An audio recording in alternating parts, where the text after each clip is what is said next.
দেশের অভ্যন্তরে এবং অনশোরে গ্যাসের অনুসন্ধান কার্য শুরু হয়েছে।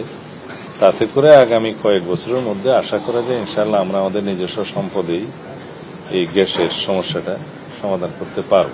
আপনারা ইতিমধ্যে লক্ষ্য করেছেন যে ভবিষ্যতে যাতে জ্বালানি এবং বিদ্যুতের কোনো সংকট না হয়, যেহেতু আমরা ব্যাপক বিনিয়োগ ইনভেস্টমেন্ট আহ্বান করছি সারা পৃথিবী থেকে, এবং বাংলাদেশের অভ্যন্তরীণ বিনিয়োগ হবে ব্যবসা বাণিজ্য সার্কুলেশনের জন্য, উৎপাদনের জন্য।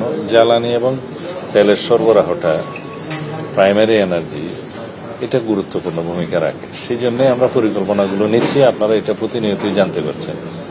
আমরা মাতারবাড়ি গভীর সমুদ্র বন্দর মাননীয় প্রধানমন্ত্রীর নেতৃত্বে ভিজিট করতে গিয়েছিলাম।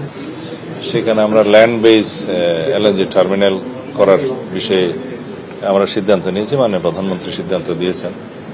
এবং নিশ্চয়ই আপনারা জেনেছেন ইতিমধ্যে আরেকটি এফএসআরও স্টাবলিশ করার জন্য এই মহেশখালী একটা সার্টেন জায়গায় সিলেকশনের জন্য জরিপ চলছে, এবং সিদ্ধান্ত হয়েছে এখানে G2G ভিত্তিতে আরও একটি এফএসআরও, দুইটা এফএসআরও নির্মাণ করা হবে।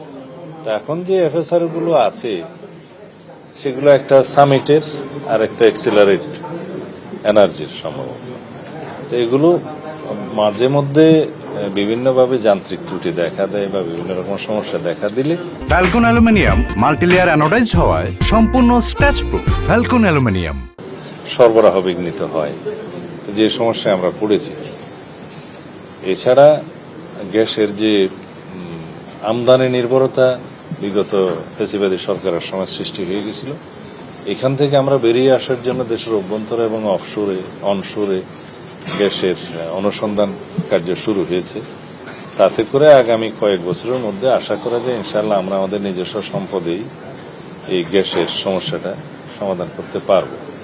এইভাবে অন্যান্য ক্ষেত্রে, ডেভেলপমেন্টের ক্ষেত্রে যেগুলো প্রতিশ্রুতি ছিল, আমরা প্রথম মন্ত্রিসভা বৈঠকেই যে কৃষি লোন মাফ করা হয়েছে 10,000 টাকা পর্যন্ত সুদসহ, সেটা আমরা প্রথম মন্ত্রিসভা বৈঠকে আমরা অনুমোদন করেছি।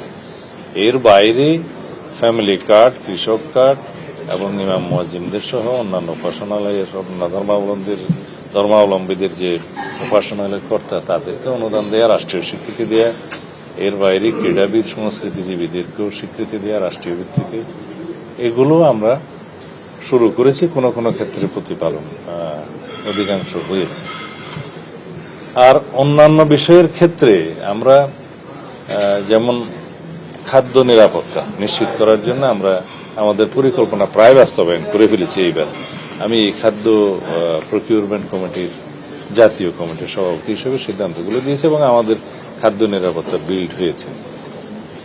আর অন্যান্য ক্ষেত্রে বিভিন্ন মন্ত্রণালয়ের যে অগ্রগতি 180 দিনের মধ্যে আমরা করতে পেরেছি, সেগুলো কম্পাইল করে মাননীয় প্রধানমন্ত্রীর প্রেস সেকশন থেকে অথবা একটা কম্পাইল করে আমরা মিডিয়ার কাছে প্রকাশ করব আশা করি।